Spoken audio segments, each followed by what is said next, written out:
Okay, Mr. Cram, Mr. Mazer, Ms. Taylor-Roy.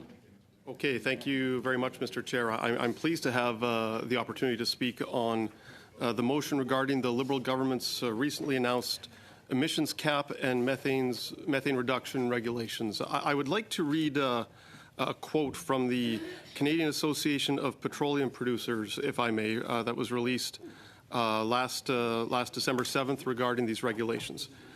Quote, despite the federal government's stated objective that the emissions cap should not put a limit on Canadian oil and natural gas production, the unintended consequences of the draft framework announced today of a cap-and-trade system with an interim target of a 35% to 38% emissions reduction below 2019 by 2030 could result in significant curtailments, making this draft framework effectively a cap on production.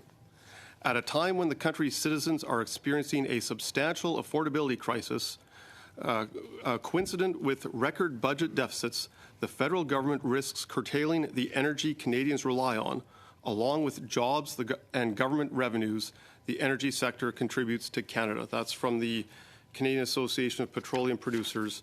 I would also like to read for the record what Saskatchewan Premier Scott Moe said regarding these announcements. He said, quote, these new federal policies will have serious economic impacts on Canadians and limit our sustainable Canadian energy products from providing heat and electricity to the world.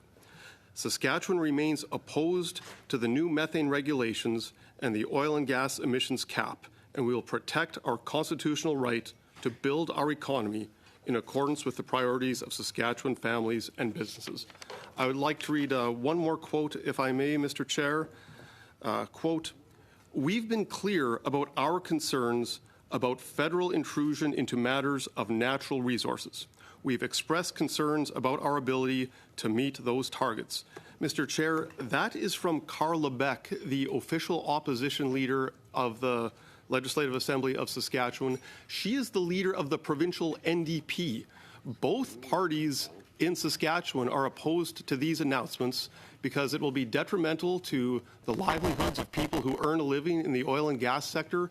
It will be detrimental to First Nations communities who rely on the natural resource sector, and it will be detrimental to provincial governments whose budgets rely on oil and gas royalties. And so, no, I oppose these new regulations unequivocally, and so do the people of Saskatchewan. Thank you, Mr. Chair.